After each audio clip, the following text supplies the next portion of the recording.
Hello, we have some attendees starting to arrive. Welcome. We're going to be starting the session in about 5 minutes or so. It's Surrendering the Harmony of Your Being with Philip Shepherd, who has just turned up. His microphone and camera is not quite on yet. And I'm out of frame, but there we go. Can you hear me all right? Yes, we can hear you great. And we have Adrian, who's the channel manager for the Ecology and Research channel for the Embodiment Conference. He'll be hosting this session. So I'll leave it over to you, Adrian. Great. Thank you, Linda. Philip, great to see you again. Adrian, it lifts my heart to see you. Absolutely. Oh, bless you. I've got a few more attendees waiting to turn up. Yeah, the last session just closed. Hi, Philip. Hey, Steve. How are you doing? Yeah, pretty good here. Pretty good. Big day. You just, I think you just got a nice little free period, don't you? You had a little holiday last week or something, wasn't it? Gosh, it was brilliant. I was in the wilds of Ontario in a canoe, slipping through freshwater lakes. Yeah, that was a bit of all right. It really, I think Adrian's just got back from the wilds as well, so you're both just coming in from the wilds with that nice natural glow.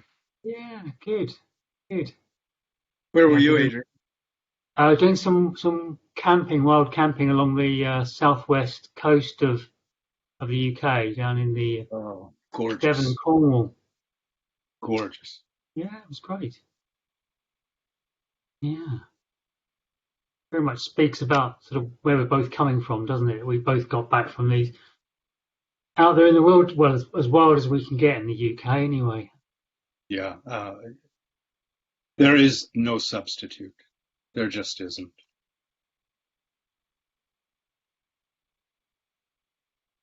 Yeah, just to let you guys know, people are trudging over from the other stage through the mud in the festival to get to this stage. So they're going to be dropping in. There's also people on the Facebook live stream and stuff as well. Oh, nice. So, Great.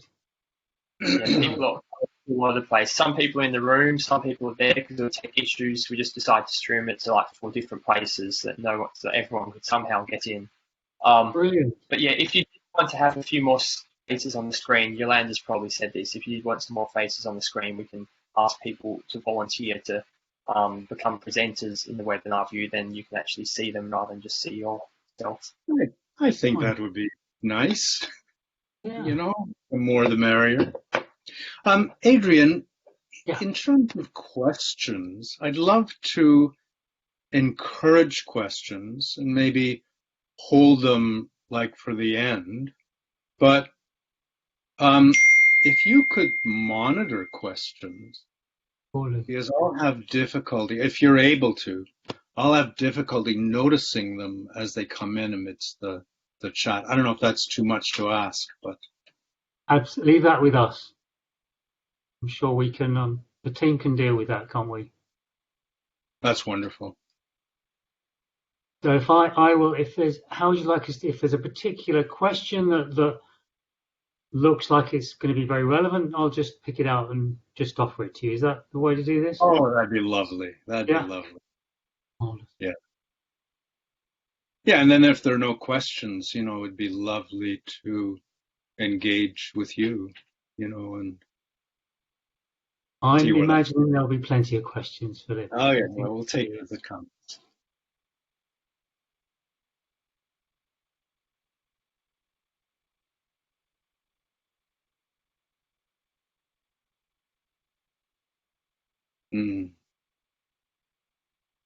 Right.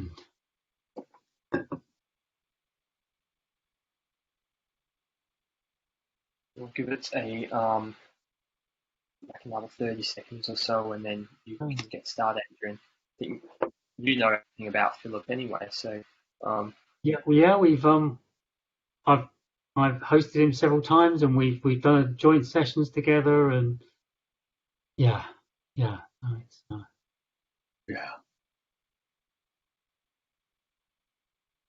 Right, I'll give it a turn nod and my I'll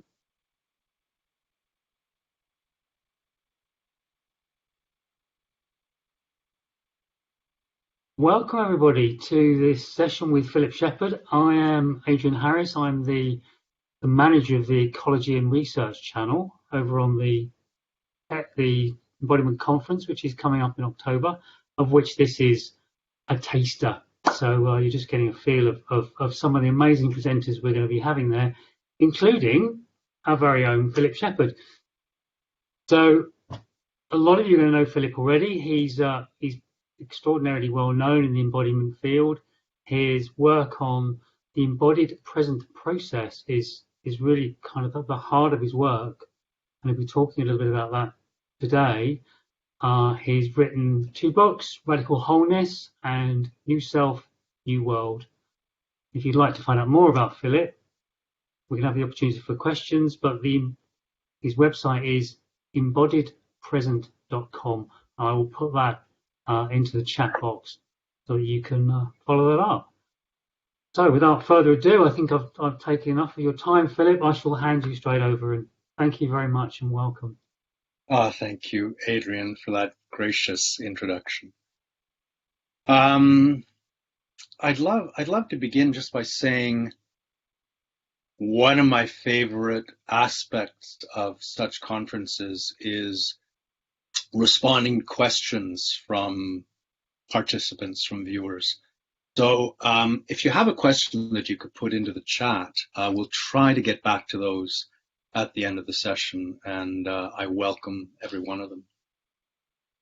I'd like to begin with a question, which is just, what is self-care? I would propose that self-care is honoring the whole of the self in its simplest terms. And if there's any part of you that feels unacceptable or wrong or compartmentalized or hidden or judged or negative or irrelevant, that part of you will be orphaned and deemed unworthy of care or love or acceptance. And so self-care becomes impossible if there are these parts of you that are deprived of self-care. So in that regard, the foundation of self-care is self-love. I mean, how can you care for what you don't love? So given that, I think it helps as well to understand for myself what the opposite of self-care is. And to me, the opposite of self-care is living according to an idea of who you should be. So as soon as you have an idea of who you should be, again, we're into that state where parts of you are orphaned. Some, parts of you are unacceptable and parts of you are pushed to the front or manipulated to conform to this idea of who you should be. And then our lives are carried on in a process of self-conflict, self-conflict where there's an idea of whom we should be and the living responsiveness to life that is curtailed or held in a harness or judged. If you're living by a construct of who you should be, that concept, that construct, it's going to be reactive because we need to defend it against the world, and it remains in conflict with our inner life that feels and responds to the world from a place of wholeness. So in our culture, idea tends to dominate our experience. And that is self-harm, because it keeps us in a divided state of self-conflict. And, self-knowledge is important, but we've got this idea that you have to construct who you are. And there's this deep, deep impulse in our culture that says the self is alone in the world, contained within a barrier. And so we try to organize what's inside the barrier. You don't come to know who you are by taking charge of the self and organizing it. You discover who you are by coming into felt relationship with the world.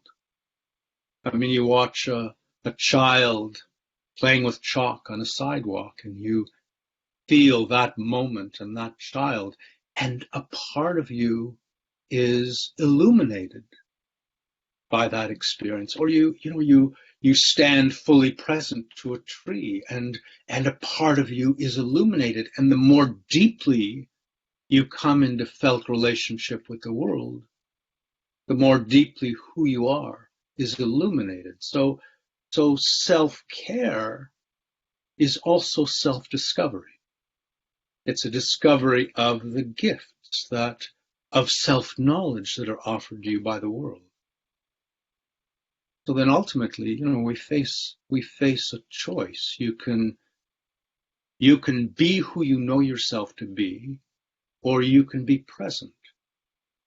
And if self-care is about honoring the whole of the self, then self-care is about being present.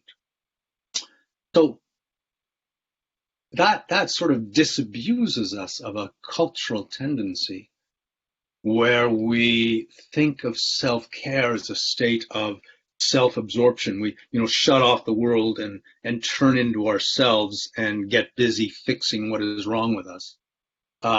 If self-care is about being present, it's about dilating into the world and feeling its harmony and feeling its mutual awareness. Every part of the world is as aware of you, if not more so than you are of it. And, sometimes that quality of focusing on the self is necessary, but to understand that the purpose of it isn't to fix yourself. The purpose of it is to find whatever part of you is unable to join the present, and understand that as an orphan, a shadow in the body's intelligence, and bring it home. Welcome it. Bring it back into the whole. So, if self-care is that journey of becoming present, we have to recognize that it's not what our culture encourages. I mean, our culture encourages us above all to get it right. You've got to be the right self with the right job and the right home and the right connections. And that's where our efforts tend to be directed. And all of those efforts, all of our culture honors a top-down modality as the way to success, as the way to fix things, as the way to take control and dominate. And, that top-down modality is always about idea being imposed on experience and controlling it or ordering it. And then we become despots of the self. We take control of the self and decide what it should be and how it should be. And we've so deeply internalized that the head is the rightful ruler. The head should be in charge. And we've so deeply internalized that it's difficult to see any other possibility. I mean, the head is where the brain is. It's where we think. Of course, the head should be in charge. And that view is deeply, deeply ignorant of the wealth of intelligence that the body brings to bear on our lives in the world. But you look, I mean, because it's so normalized, because we've so habituated to it, I think it's worth taking a moment to just consider how deeply we have all grown up with the message that the head should be in charge. Our culture communicates that with our hierarchies. So there's no organization within our culture in which the leader of the organization isn't the head of the organization.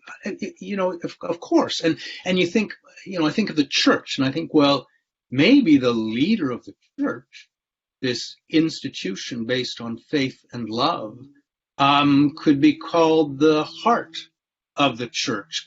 But our sensibilities rebel against that, because no, the heart shouldn't be in charge. I mean, the head, it's got to be the head in charge, or that, we could call the leader of the church the lungs of the church, because spirit and breath are the same word. But no, we so demean the body's intelligence that those alternatives are just unacceptable to it. Similarly, in our language, we casually talk about two heads are better than one. Maybe you'd consider two hearts are better than one. It's a completely different kind of intelligence that would be brought to bear on an issue. You're told you got to have a good head on your shoulders. I just want to say it's endless, the indoctrination that communicates that the head should be in charge. And this is something that we have absorbed since infancy. It lives in our neurology. I mean, what's a car? We have a love affair with the car, and the car it's nothing but a head on wheels, and it has two headlights because we have two eyes, and we get into it and we feel a familiarity because we're contained within this shell in exactly the way we live in our heads, and we're contained with it, and we look at the world through the windshield the way we sit in our heads and gaze at the world out there. Once you understand for yourself how deeply you have been shaped by this messaging that you need to live in the head, you can begin to heal that wound of separation from the body and begin to appreciate what has been lost. So I'd like to propose 4 things that we know about the body, because to have disconnected from the body is to have disconnected from an intelligence that we can't even name or appreciate in our headist culture. So the first thing I propose we know about the body's intelligence is that what it most deeply understands is that it belongs to the world. And you stand before a tree and you feel its presence, and you feel the body understands that you belong to each other. You look at a body of water, and there's a reason we call it a body of water, because we feel ourselves in that. We feel our evolutionary roots still connected to it. Stars, our English word desire actually it comes from a Latin desiderus, from the stars. And to me, it's that sense that you look at a star and there is some sense of belonging that awakens in you your most fundamental desire, your most vivid appreciation of life. So So what the body most deeply understands is that it belongs to the world. And that leads to the second thing that we know about the body's intelligence, which is that what the body most deeply feels is the present. Our bodies are like animals in the wild. They are sensitively attuned. What most deeply matters to them is feeling the present in its wholeness. And every current that passes through the ocean of the present passes through your body. The body is quickened and awake to the present. And of course, in our culture, we leave the present to worry about the future or fret about the past. We don't find much nourishment in the present because we've sort of dulled ourselves to the wealth of information coursing through the body. And that brings us to, wealth of information. That brings us to number 3, what we know about the body's intelligence. The body processes over 1 billion times more information than we can be consciously aware of. 1 billion times. And we put that 1 billionth of our intelligence, our conscious awareness, in charge of the rest. And here's the thing, we will never consciously know the missing billion parts, but we can feel that information. You feel the currents of the present coursing through your body. And as you drop into its intelligence and it attunes to the world, you find guidance there and clarity there and, perhaps even the love that is at the root of all being. So within that context of what self-care means, and how we deny self-care to ourselves without even realizing it, I'd like to look at what it means to put self-care into practice. And I think, it's self-care, it's a sort of generic title, but I think there are 4 main circumstances that really ask us for self-care. And the quality of self-care that is asked of us in each is slightly different. So, first of all, there's self-care with every waking moment of your day. Self-care isn't something you just find yourself in need of, so you retreat to a room and you do self-care and then you come back. I mean, if self-care is honoring the whole of the self, that's not something you need to wait for. It's not something you need to retreat for. It is your life. And so there's no issue that I've encountered in my life in which self-conflict is a more effective response to what is needed than wholeness. So with every moment, there is the self-care of not fracturing, not compartmentalizing, but coming back to your wholeness. And I'd like to bring some clarity to what that means. We are so used to achieving what we know we need, and we have ideals that we seek to achieve, whether it's courage or truth or loving kindness. But again, we're in such a top-down culture that those ideals, each of them runs the risk of becoming a top-down instruction. So you take loving kindness, for example, and you're going into a situation and you say, oh, right, I should practice loving kindness here, which is great, except that that intelligence in the head knows what loving kindness feels like, knows how it behaves, knows how it responds, and will take charge and organize you into that expression. As soon as that happens, you are in a divided state. You know what you should be, and you're asserting yourself in that direction.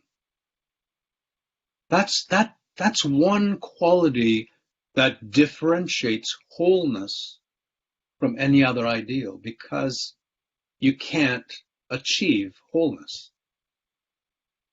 Wholeness is all there is. There's nothing but wholeness. Everything affects everything. Everything is influenced by everything. Everything depends on everything. So you can't escape it. It's there. It is your reality. All you can do is surrender to it.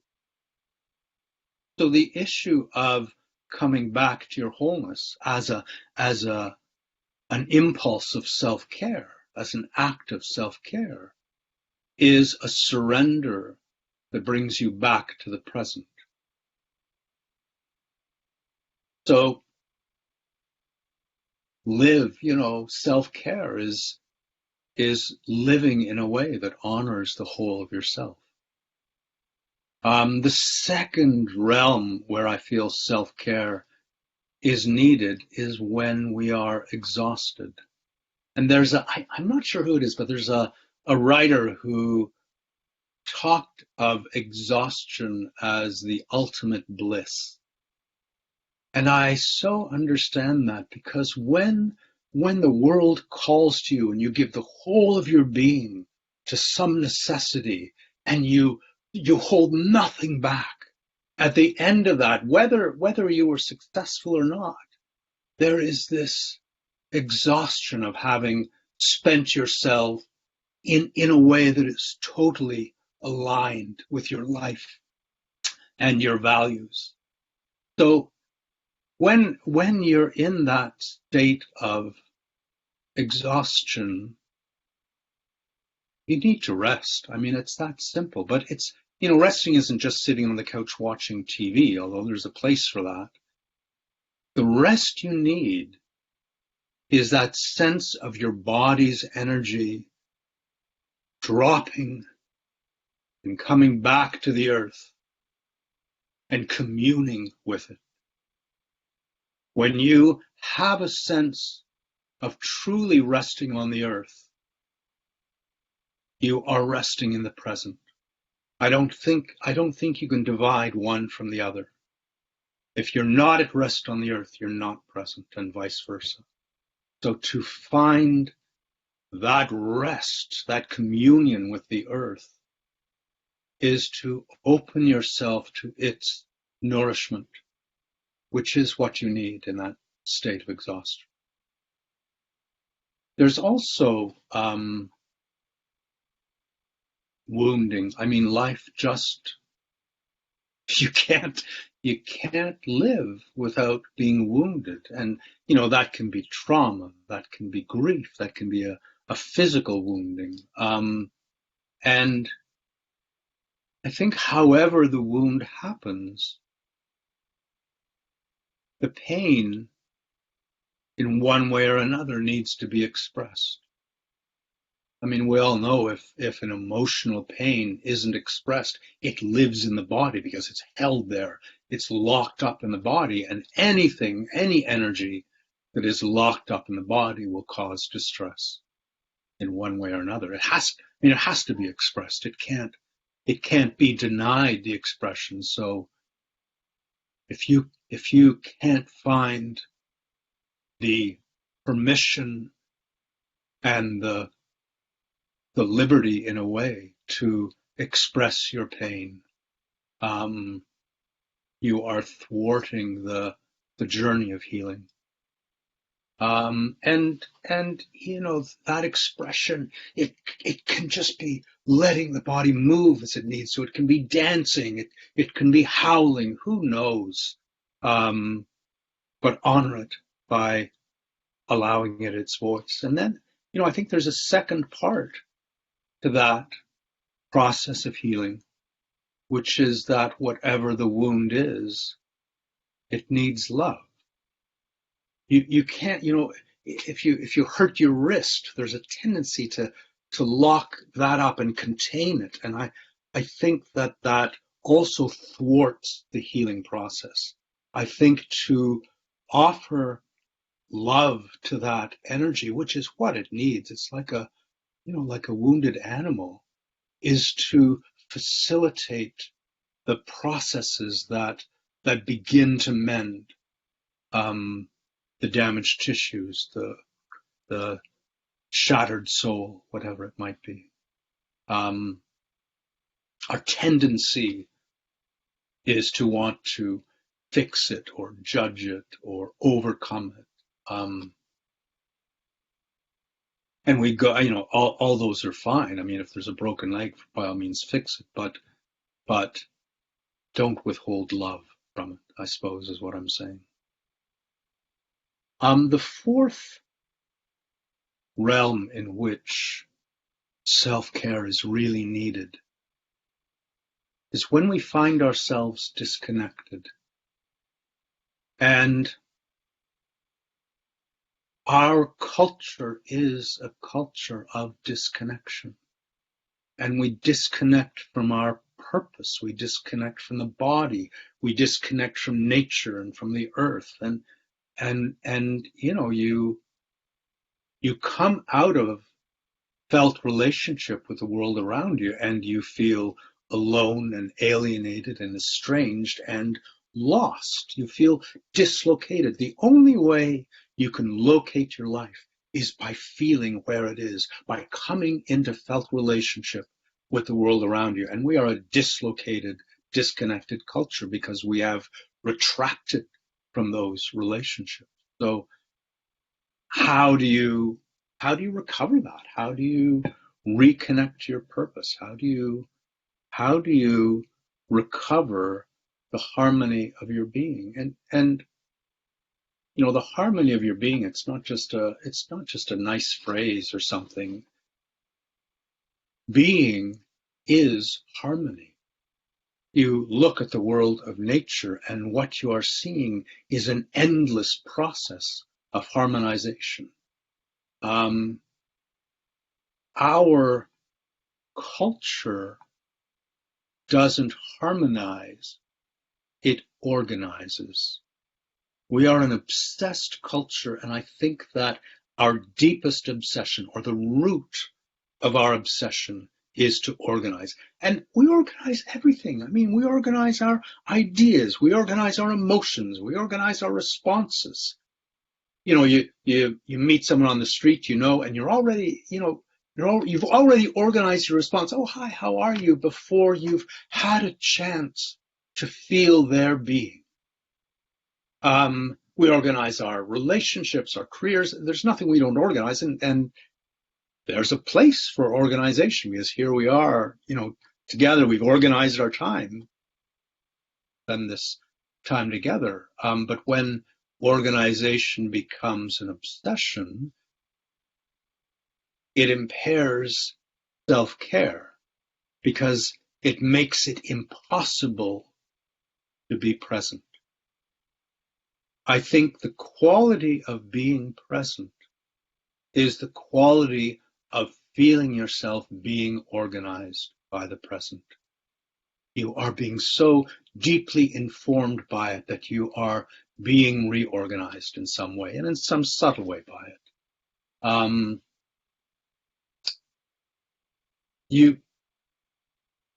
The limits of organization are clear when you think of taking on the task, for example, of organizing yourself to be present. And that's our cultural tendency. Somebody says to you, just be present. You say, okay, give me a moment. And you start to organize yourself. But that organization is a divided state. You've got an idea in the head of what that means, and you start organizing the body to make it so. A divided state is a state that is not present.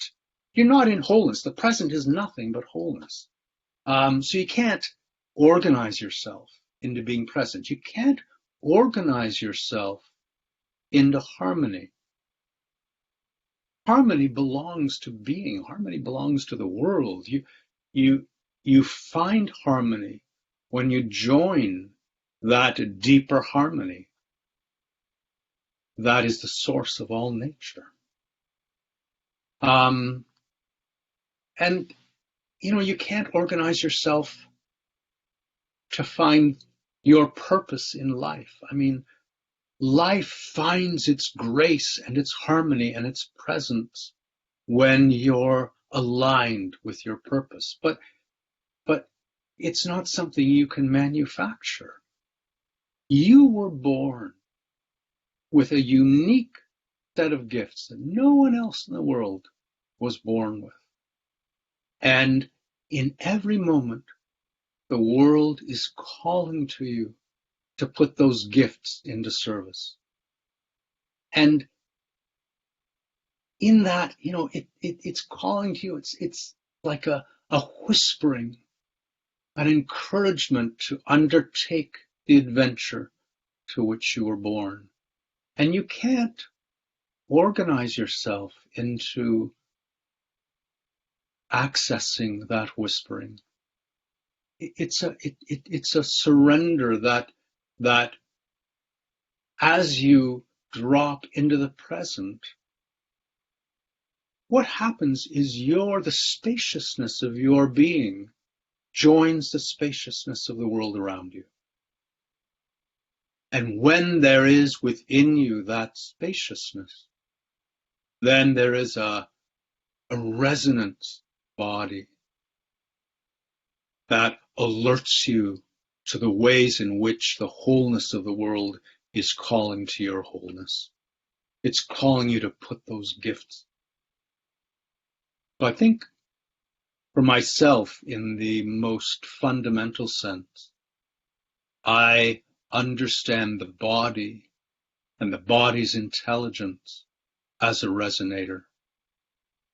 And my process of self-care is a process of recovering the spaciousness of my being, which means integrating those orphans, those shadows, those contracted parts of myself, integrating them the way you might pull cotton balls out of a bell, and the body recovers its spaciousness and joins the spaciousness of the present.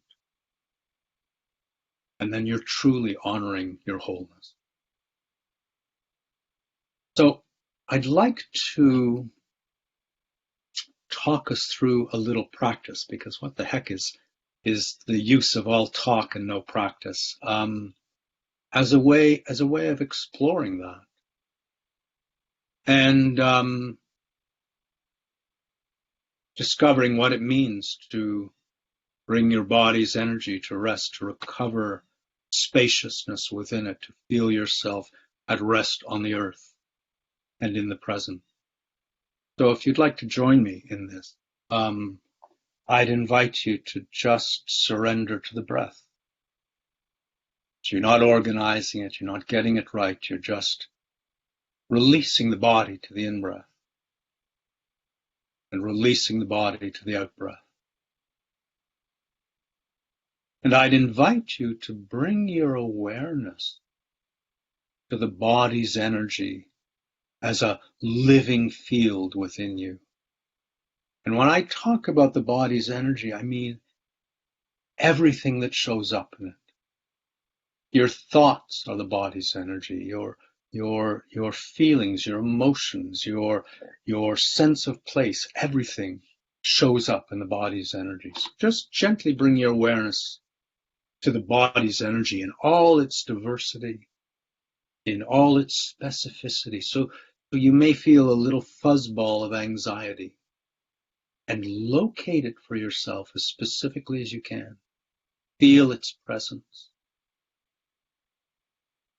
You may feel a jitteriness in your cells, that tug of expectations, like what next, when next, how next, that pulls us out of the present. And again, honor it without judging it.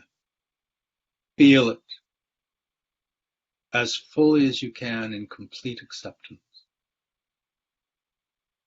And bring your awareness to the energy of the legs, that conduit to the earth that runs through them. And just notice how that shows up, how it feels, without judgment, without asking it in any way to be different from what it is. And notice the energy of your thoughts. So not the thoughts themselves, but behind the thoughts, there is an engine, an energy that keeps them going. And just to feel that energy, that driver, and feel it with complete acceptance, without any taint of judgment. And feel that energy in the body as a whole, the way you might open your eyes on a star field at night. And then give it permission to melt. And you feel it trickling down through the body like water through pebbles. It trickles down through the head, through the torso, through the legs. It's a descending cascade.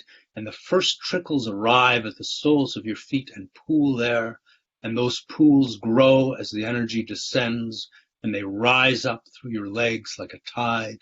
And still you're feeling that energy melt under your love and trickle down inside.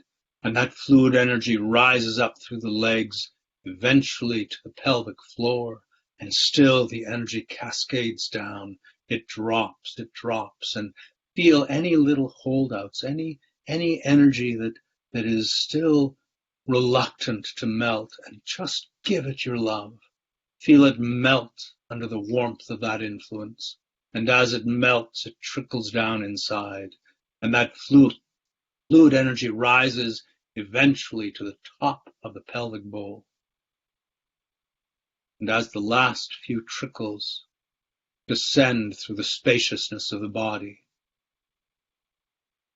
notice how much room there is above the pelvic bowl for all the world to be felt. And then bring your awareness to that settled energy in the legs and the pelvic bowl, and discover for yourself what it means to allow that energy to come completely to rest. You feel it descend and rest on the earth. You feel it rest more deeply. And it joins the earth. You allow it to rest more deeply still. And you feel it come to rest in the present. And as it rests in the present, there is within your being a state of complementary opposites, whereas this fluid, rounded energy below and that spaciousness above. And the body is a resonator connected to the earth, connected to all of life.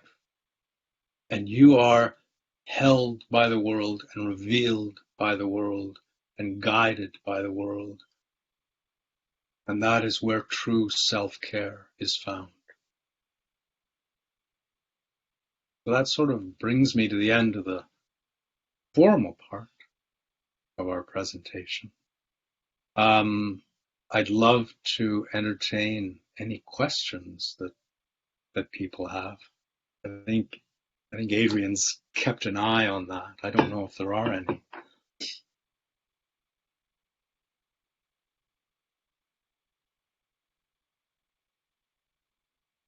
Thank you. That was lovely. Thank you. Cool. Adrian.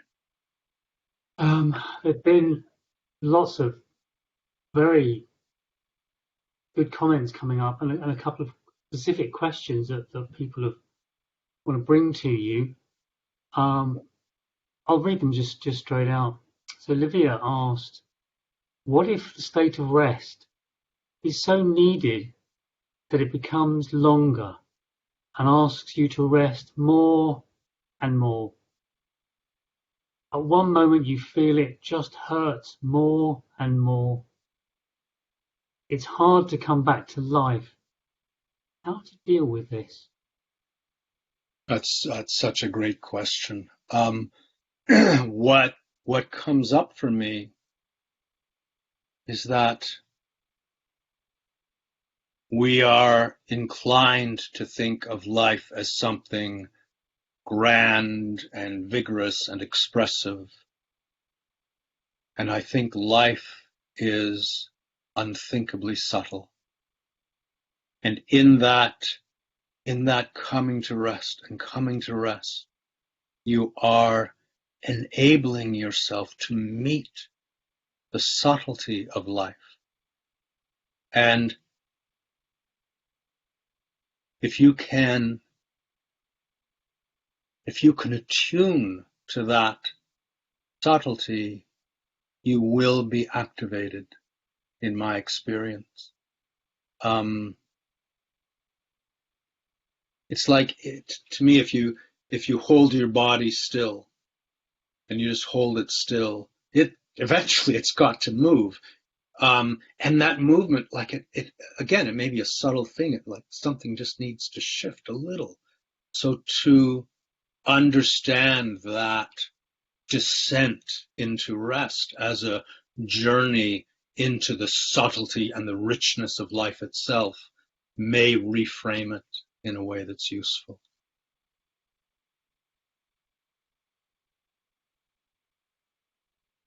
Great, thank you. I've got another question here from Joe. How do you expand capacity to be with big emotions in the body, especially when with somebody if you're not feeling emotionally safe in that particular moment?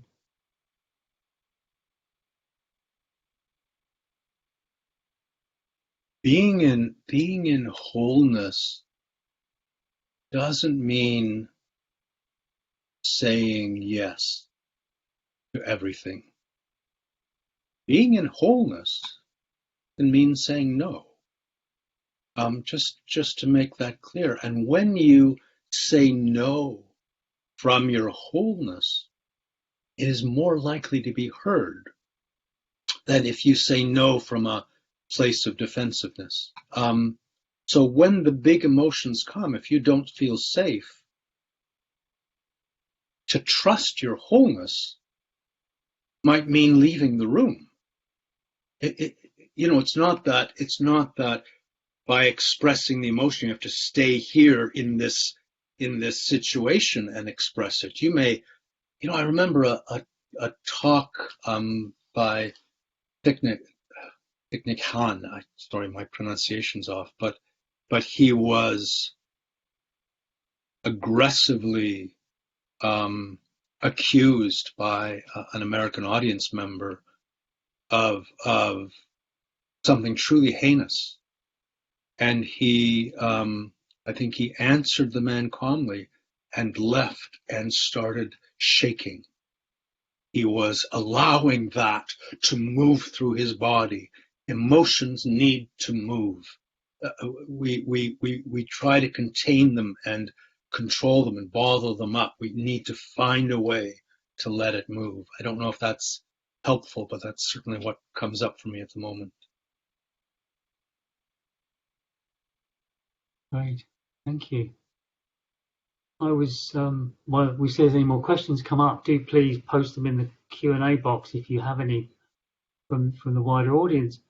I was very struck by how much what I heard of meditation practice in there, like Vipassana perhaps. And that seems to be relevant. Any thoughts on that? Yeah, I'm in a way I'm a terrible meditator. And yet in my work, it's filled with meditations, but they are journeys into the body's intelligence that open it to the world. And I think because we're in a hedonist culture, we can foist our cultural values onto what mindfulness is or what meditation is. I mean, mindfulness can show up in our culture as noticing. So you sit in the head, which is very familiar, and you just notice the breath. You notice the tree. But that's such a different thing from being in felt relationship with it, with the whole of your being. And similarly, meditation can be understood as calming the mind. But when we say mind in the West, we mean the brain and the head. That's not the mind, that's the brain. Mind is the whole of your intelligence.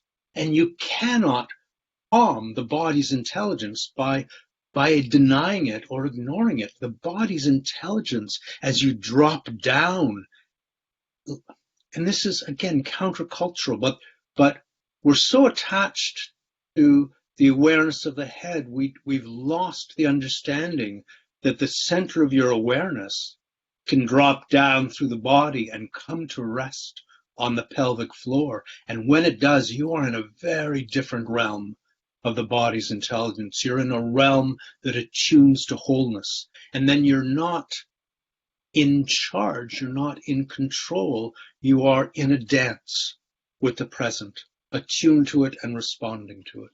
And that's the embodied meditation that my work gravitates towards. Brilliant. That's a lovely way to close. I just wanted to, leading on from that, I wanted to flag up. Hopefully everybody here knows about the Embodiment Conference that is coming up next month. And Philip is the sponsor for the meditation channel on that, because we've got 10 different channels looking at different aspects of embodiment. And Philip's a key player in that, and he's actually sponsoring that channel, so much appreciated. Yeah, it's such an honor to participate in the conference in that way. And I'm presenting, I believe I'm presenting on the main stage, which I'm looking forward to, and elsewhere. I haven't had it confirmed yet, so I'm not exactly sure, but I will be there with bells on. Yep, I need to talk to you about coming onto the meditation channel. We'll be in contact soon about that. Wonderful, thank you. Sorry, I was just almost drifting off there listening to you speak. It was wonderful. Thank you. Oh, thank you so much. How are you doing, Yolanda? You holding up okay? I'm doing very well. Wonderful. Brilliant. So next up we have Rachel Blackman. So you can find the link to that session on the Embodiment portal. Also, if you're interested, we have embodiment circles that will be happening in the lead up to the Embodiment Conference. I'm posting the link in the chat.